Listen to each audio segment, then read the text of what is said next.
O projeto Ciclo de Palestras sobre Saúde Digital, CPSD, é promovido pelo Núcleo de Tecnologias Digitais e Educação à Distância em Saúde, NUTEDES, da Faculdade de Medicina da Universidade Federal do Ceará, UFC, sob coordenação do professor Dr. Luiz Roberto de Oliveira, em parceria com a Universidade Aberta do Sistema Único de Saúde, UNASUS, e o Programa Nacional Telesaúde Brasil Redes, do Ministério da Saúde. Objetivos do projeto CPSD: qualificar os trabalhadores da rede de atenção à saúde, promover a cultura de práticas e ensinagem em saúde digital, prover a governança e a sustentabilidade do Sistema Único de Saúde por meio das tecnologias digitais da informação e comunicação. Importante: o projeto CPSD emite certificação para aqueles que comprovadamente assistirem a, no mínimo, 20 webconferências. Os encontros virtuais são realizados pela plataforma da Rede Nacional de Ensino e Pesquisa de forma síncrona e disponibilizados no canal do NUTEDES no YouTube. NUTEDES UFC. Siga-nos nas redes sociais: Instagram, @NUTEDES, UFC, Facebook, @nutedes.ufc. Acesse a web rádio do NUTEDES, disponível pelo site nutedes.ufc.br. Olá a todos, bom dia, boa tarde, boa noite, dependendo do horário que você está nos assistindo.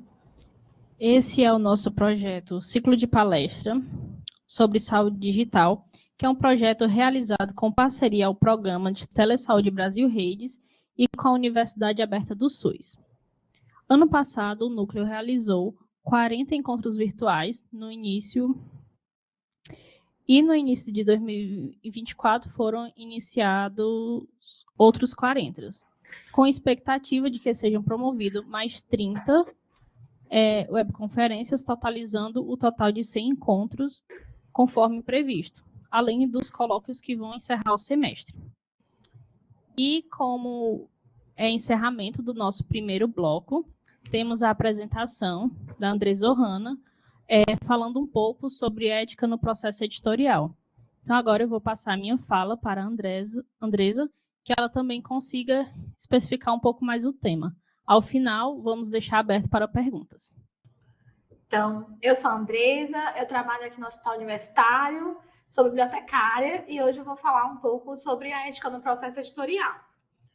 O que abrange a ética editorial, né? Ela é um conjunto de princípios e boas práticas que vão orientar os participantes dentro do processo, que são os autores, os editores, os revisores, o secretário da editorial também, que é onde eu trabalho normalmente, sobre o processo de publicação do conteúdo. Então, a gente vai levar em consideração a transparência do processo, a questão de revisão por pares, que hoje em dia ela é essencial para a publicação de artigos científicos, prevenção de plágio, que a gente trabalha com, normalmente as revistas hoje, praticamente todas utilizam o Authenticate é um dos programas de plágio que a gente utiliza, a questão do conflito de interesses dos autores e da revista, e a utilização dos princípios garante a credibilidade e a confiança do trabalho publicado. Por que a gente precisa se preocupar com essa credibilidade? Para a gente ter artigos científicos com um embasamento válido, um embasamento científico válido, para não ser qualquer um trabalho que não tenha uma metodologia bem elaborada, ou que tenha questões de conflito de interesse, que a gente pode falar um pouco sobre questões de... foi uma empresa que patrocinou aquele artigo e ela vai favorecer os resultados que eles querem. Então, a gente trabalha, o processo editorial tem que trabalhar a ética nesse sentido, dos vieses também. Então, algumas práticas éticas que vai garantir a imparcialidade. A imparcialidade engloba, por exemplo, saber que o autor não forjou dados, ou então que a revista vai passar que o artigo vai ser avaliado através de um método em que eu não vou levar em consideração que ele é meu colega e por isso eu já vou aprovar de cara, porque sem ter avaliação nenhuma, porque ele é meu colega, então não posso dizer não para ele. Então, a revisão por pares cegas é isso que vai nos garantir que a imparcialidade aconteça. Cumprimento de prazos, então, assim, a revista, normalmente ela disponibiliza, ela informa nas diretrizes dos autores quanto tempo ela demora para avaliar ou para publicar o artigo. Assegurar o sigilo dos dados dos textos em avaliação. O que isso quer dizer?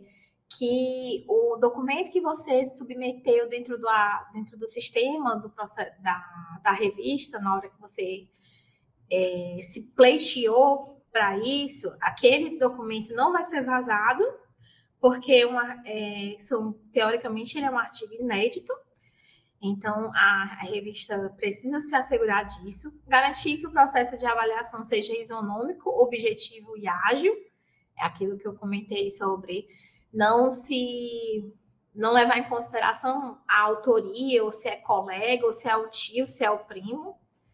Informar possíveis conflitos de interesses, por exemplo, eu vou falar aquilo que eu falei da indústria, né, que a indústria pode estar patrocinando algum tipo de pesquisa. Então, isso tem que ser informado, isso abrange a transparência também.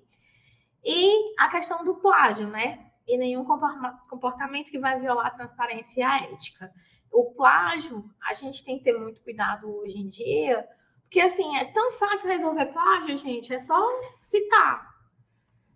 Se for na área de saúde, normalmente a gente pede que não copie e cole, né? Mesmo colocando a referência, mesmo colocando a citação, mas o plágio assim, se você não for de má fé mesmo, né? Porque a gente nunca sabe, o plágio é o mais fácil de ser evitado, é só citar e usar referência. Então, assim, alguns exemplos de falta de integridade ética da parte dos autores. Manipulação de dados, que é fabricação, falseamento, falsificação de resultados, os conflitos de interesses, saber que a indústria, sei lá, que alguém patrocinou e você não informar.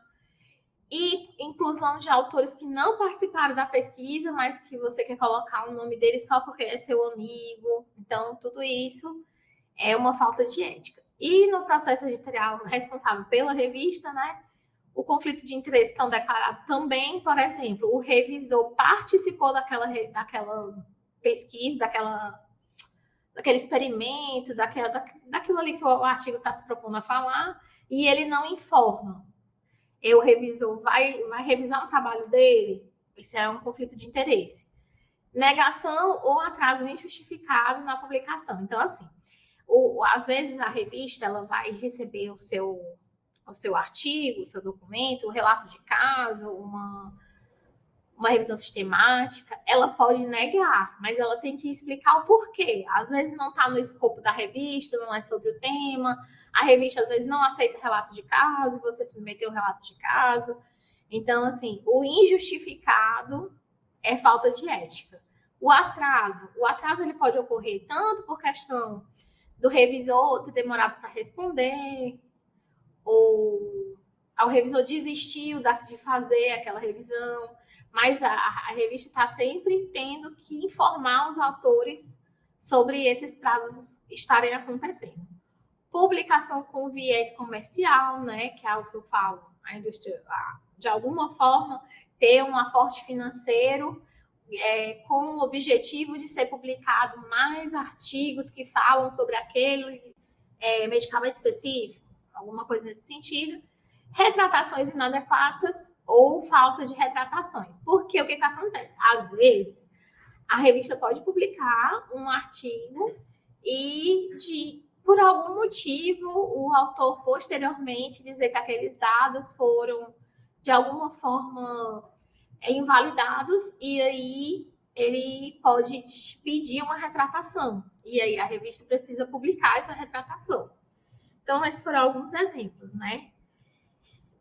E aqui eu queria definir mais ou menos alguns direitos dos periódicos científicos. Quais são os direitos da revista enquanto ao processo editorial? A escolha do conteúdo. Como eu disse, ele pode decidir que não quer refazer relato de caso, ou que não faz revisão integrativa, ou que ele não aborda aquele tipo de assunto. Por exemplo, você submeteu o seu artigo de hemato numa revista de dermato. Ele pode recusar, não, olha, não faz parte do nosso escopo esse tipo de assunto, e aí é um direito, né? Um direito do periódico. Proteção jurídica, é um direito deles proteger os conteúdos e os indevidos com plágio e tomar as ações legais caso aconteça alguma coisa. Então, ele tem a proteção jurídica resguardada. A gestão do processo editorial, os editores têm direito de gerir o processo de maneira independente, incluindo a seleção dos revisores e a decisão final. Vai ter o revisor, ele vai revisar, ele vai dar o parecer dele, mas o editor-chefe pode chegar à conclusão de que não é interessante para a revista publicar aquilo, é um direito da publicação, né? Recebeu com reconhecimento. Os periódicos têm o direito de receber o reconhecimento da publicação, da qualidade dos artigos e pela contribuição ao avanço do conhecimento científico. Então, quando eu publico naquele periódico, ele tem que ser falado. Publiquei na revista tal, no ano tal, no número tal. Os deveres. Aí entra aí, né, a questão de garantir a imparcialidade e a objetividade. Ele tem o dever de assegurar que todos os manuscritos sejam avaliados com a imparcialidade, seguindo critérios claros e transparentes. Os critérios podem ser publicados ou não dentro do site da revista. Normalmente tem como se fosse um formuláriozinho de checklist que os revisores utilizam para poder fazer a avaliação. A revisão por pares, né, que deve garantir um processo de revisão rigoroso e justo, normalmente duplo, para ter mais credibilidade da revista. Os revisores sejam qualificados e que a avaliação seja conduzida de maneira ética. Qual é a maneira ética? Revisão por pares cegas. Os avaliadores não sabem quem são os autores, porque assim ele não vai se influenciar pela autoria do documento, né? Transparência e correção. Deve ser transparente sobre os possíveis conflitos de interesse e corrigir o erro rapidamente, seja através de erratas, retratações ou correções. Então, é um dever do periódico se comprometer a publicar o caso de erratas, correções, é um dever dele. Proteger os direitos autorais, né? Que aí a gente fala sobre a lei do direito autoral, e a gente também pode falar um pouco sobre o Creative Commons, que tem umas licenças específicas. Então, ele se protege dos direitos autorais, fazendo você, o autor, assinar uma carta de direito autoral, cedendo os direitos de publicação para a revista. Você assina, se você estiver disposto. E promover a ética na pesquisa, assegurando que os artigos publicados seguem as normas éticas, especialmente com as pesquisas que envolvem humanos e animais. Então, como é que ele vai promover a ética na pesquisa? Recebe-se um artigo que ele faz um procedimento, uma intervenção com pessoas. Ele tem que obrigatoriamente citar o comitê de ética em que foi aprovado essa pesquisa. Então, é um dever do periódico conferir, né, essas informações. E aí a gente vai para os direitos dos autores agora. Então, tive os direitos dos periódicos, o que eles têm que fazer e os direitos dele e o que ele deve fazer, né, os deveres. E agora, quais são os direitos dos autores? Os autores têm direito de manter a propriedade intelectual sobre o trabalho, decidir sobre sua disseminação, conforme acordado no periódico, que é o que eu disse, sobre a assinatura que você passa os direitos autorais. É uma cartinha que você assina. Cada periódico tem os seus parâmetros de de acordo e você lê e concorda ou não. O reconhecimento da autoria, só um minuto.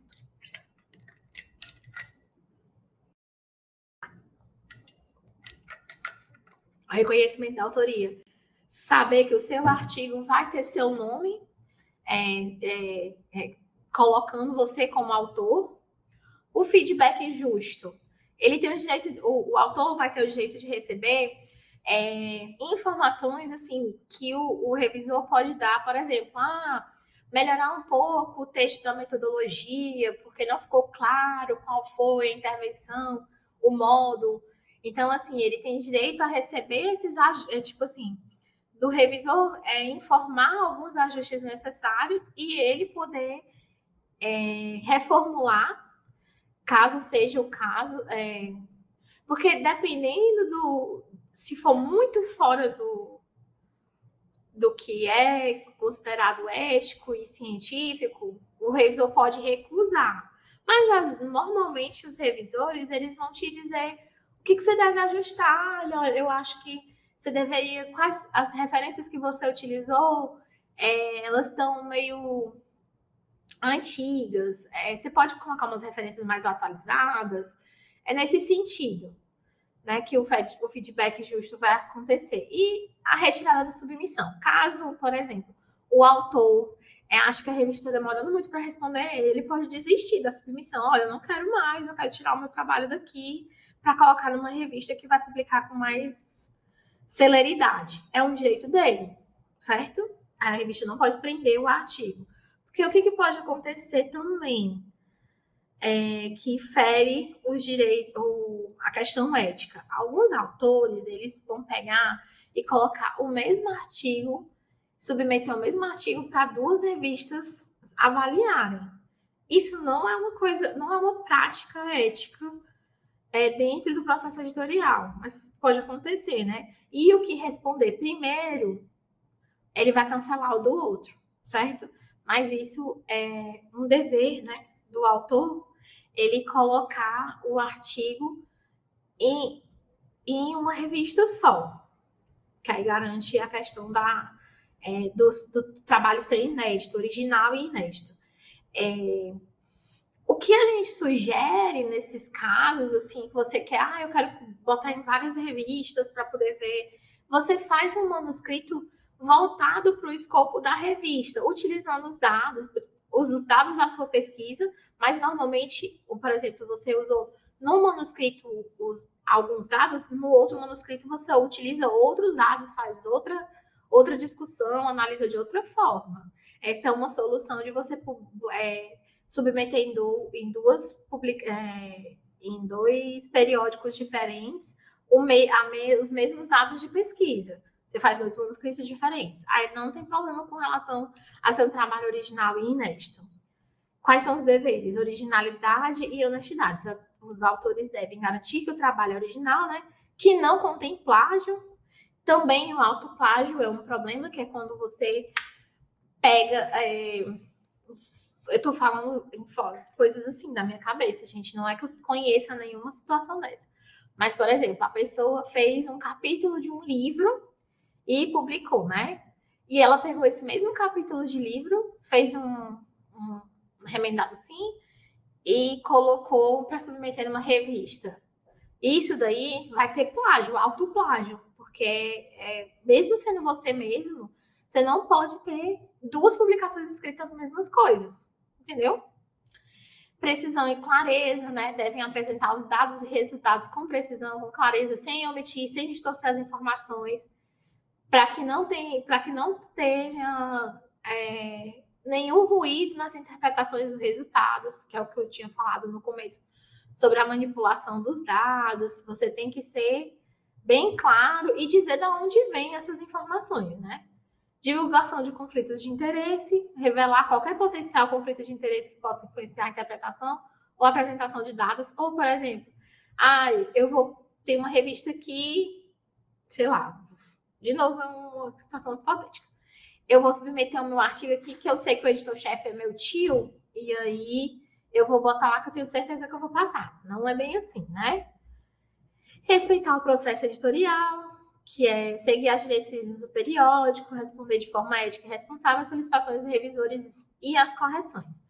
Quando o autor, a gente, às vezes, enquanto revista, enquanto periódico, manda um e-mail para o autor assim. Ou, por exemplo, aí eu vou falar uma coisa que acontece muito comigo. Eu tenho uma revista que eu trabalho e ela só aceita artigos em inglês. Aí, às vezes, a pessoa submete o artigo em português, sem querer. Às vezes passou batido que era só em inglês. E a gente dá a oportunidade. Oi, autor, tudo bom? Então, o manuscrito que você submeteu, ele está em português. Você pode mandar a versão em inglês? Aí, às vezes a pessoa não manda, tipo, não responde e não manda. Então, fica a critério do periódico cancelar essa submissão, porque não teve respostas, né? Então, nesse sentido, é um dever do autor responder e respeitar o processo editorial. Compartilhamento de dados. Sempre que possível, os autores devem estar dispostos a compartilhar os dados subjacentes à pesquisa, especialmente se for exigido pelas diretrizes do periódico. Assim, às vezes o banco de dados, porque pode ser um banco de dados público, então você tem que informar de onde você tirou os dados, certo? E responsabilidade pela equipe que trabalhou, né? Dizer que os autores que estão sendo listados na autoria do artigo trabalharam naquela pesquisa específica. Então, às vezes, até dependendo da revista ou então da publicação, eles colocam até um asteriscozinho assim, dizendo trabalharam igualmente na publicação, coisas assim, para poder dizer que normalmente o primeiro autor é o dono daquele artigo, né? Muitas aspas aí. E a última pessoa normalmente é o orientador, né? É tipo meio que um padrão já estabelecido no mundo.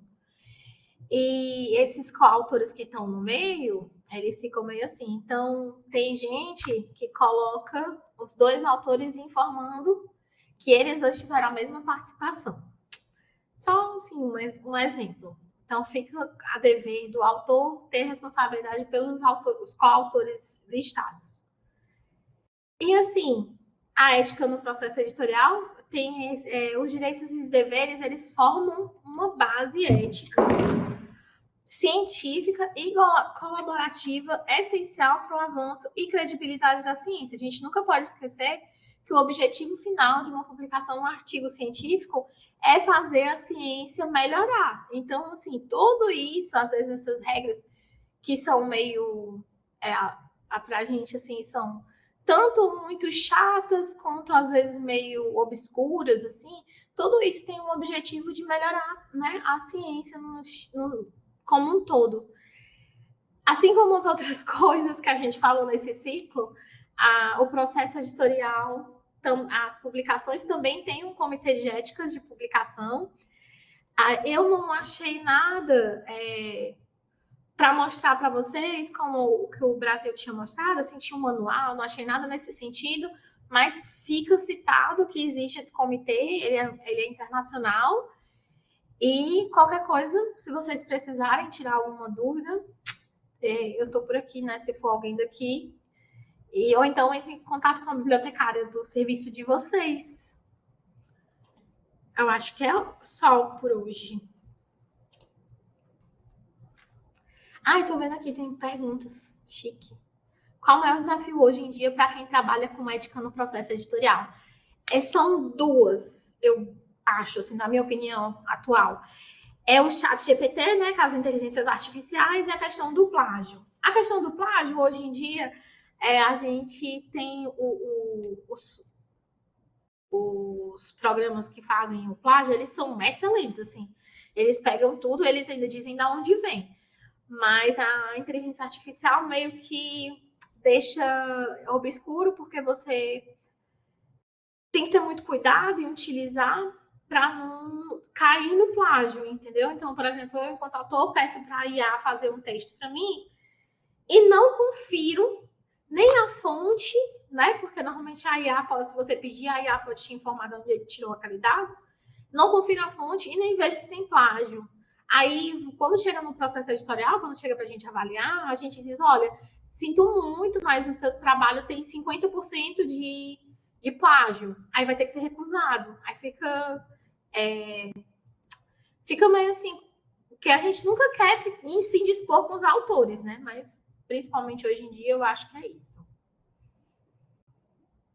Então, Andresa, agradeço muito a sua fala, importantíssima, principalmente agora com essas questões de o que fazer e como se portar na parte editorial, porque ao mesmo tempo que nós temos periódicos legítimos, também em contrapartida temos os periódicos com as práticas predatórias.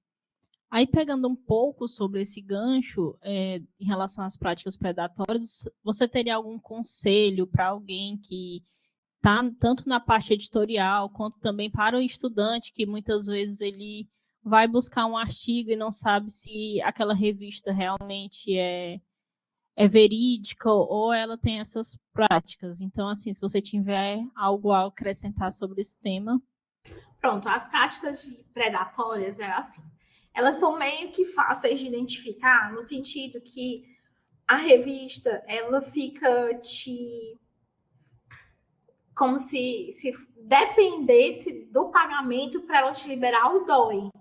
O DOI é como se fosse, hoje em dia, um artigo essencial para você ter credibilidade no artigo publicado. Um artigo que é publicado sem DOI, ele não tem tanta validade. Não vou dizer que não tem, porque, né, pode ser que aconteça, mas, assim, ele meio que perde muita credibilidade por não ter o DOI. E outra coisa que a gente pede para vocês olhem para ter uma qualidade no processo editorial é a questão da revisão por pares cegas. A revisão por pares cegas é assim, são dois revisores que não sabem quem são os autores e não sabem quem são os dois revisores que vão avaliar a revista. Então, você vai entrar na revista e ela não informa que tem revisão de pares cegas. Ela não tem DOI. Ela não tem o ISSN, que é o básico do básico. Então, assim, cobra, pede um valor alto para publicação.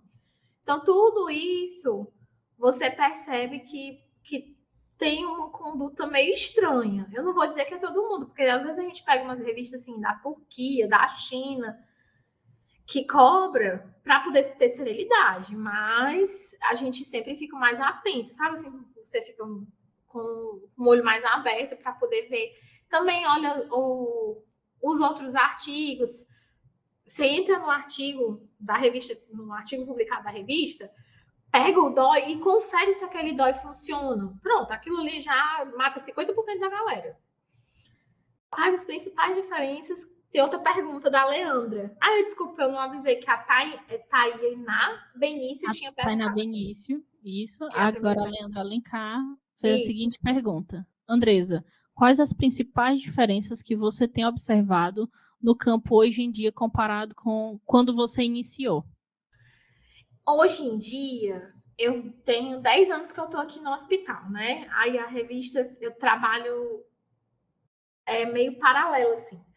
Eu percebo que a questão da ética, a cobrança do comitê de ética, você ter submetido o seu artigo, a sua pesquisa no comitê de ética, isso hoje em dia tem cada vez mais está sendo cobrado. Por quê?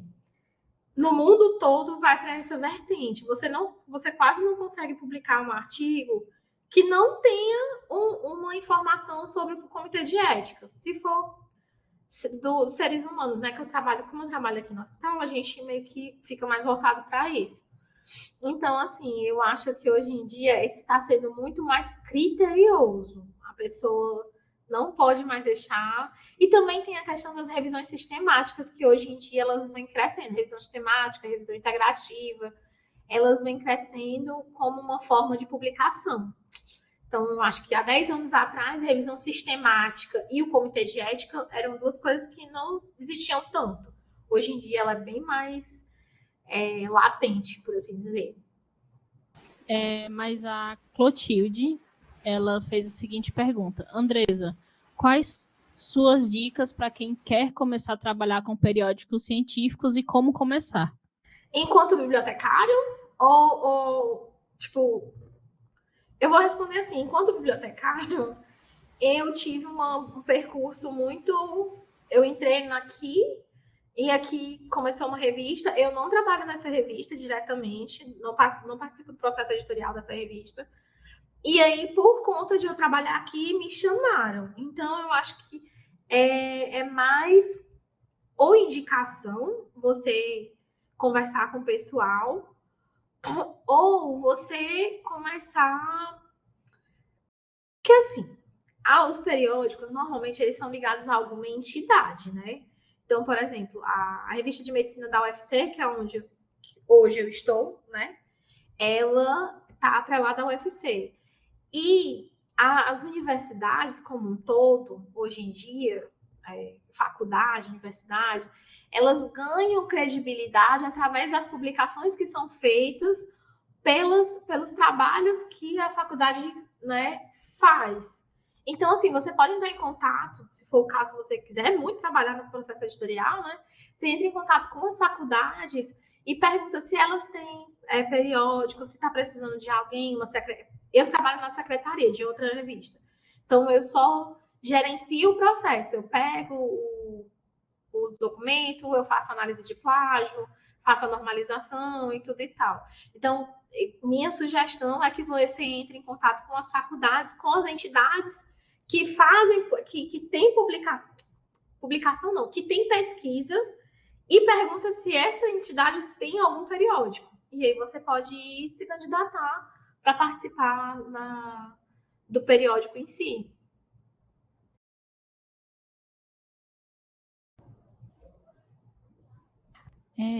Hoje foi bem movimentado. Né? Ótimas perguntas. É porque é um tema extremamente interessante, atual, e independente da área, todo mundo vai ter que publicar um dia Todo quando mundo você vai está ter na que publicar. academia. Nem que E hoje seja... em dia, corroborando com a pergunta lá da menina que faz da questão das diferenças, antigamente, os programas de mestrado, de pós-graduação, de graduação mesmo, eles não cobravam tanto publicação como hoje em dia se cobra. Então, assim, quase todo mundo que faz uma pós-graduação tem que publicar um artigo, ou um capítulo de livro, alguma coisa tem que ser publicada, porque como o CAPES dá os pontos, todo aquele processo de avaliação do programa da graduação e da pós-graduação tem a ver com a sua produção, e a produção tem a ver com publicação, então, assim, hoje em dia, quase todo mundo tem que publicar mesmo.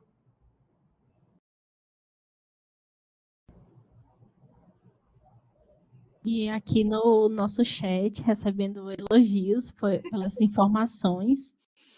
Aí, Andresa, eu deixo em aberto, se você quiser acrescentar mais alguma coisa para a discussão. Não, queria agradecer novamente o convite do NUTEDS, né, que eu acho que já é a terceira vez que eu participo do ciclo. Já virou parceria, assim, agradecer mesmo a oportunidade e estou sempre por aqui. Se quiser, né, pode me convidar. E nós que agradecemos também sempre aceitar os nossos convites, porque essa temática que você traz, ela é extremamente interessante e também ela quebra um pouco do que a gente traz dentro do ciclo, porque ela fala especificamente sobre a questão da pesquisa. O nosso público, ele é voltado também de pesquisadores e a gente sempre tenta trazer de um modo mais aberto essas questões que muitas vezes só fica dentro da faculdade. Então, se você não está dentro da academia, são situações que você nunca vai vivenciar no seu dia a dia. Então, assim, foi realmente uma honra em ter você aqui no nosso ciclo. Esperamos que tenhamos mais parcerias por vir. Sim, em nome da equipe do NUTEDS, também a gente se coloca à disposição para sempre que precisar de algo, estamos de portas abertas. E para quem gostou dessa apresentação, também vocês podem acessar o nosso Instagram, e lá sempre vamos estar divulgando os próximos ciclos. Normalmente fica são 2 vezes na semana, às vezes tem alguma alteração do dia, dependendo de quem vai fazer a apresentação, mas sempre nesse horário, do mais ou menos meio-dia, de 12 até por volta de 2 horas, dependendo de como vai se dar essa atividade. E após essa apresentação, a gravação ela vai ser inserida diretamente no YouTube. Então, tá no meu horário de almoço, não consigo participar. Não se preocupe, só acessar o YouTube que você tem acesso a todas as nossas lives. Então é isso, Andresa. Muito obrigado. Muito obrigado também ao público e tenha uma boa tarde.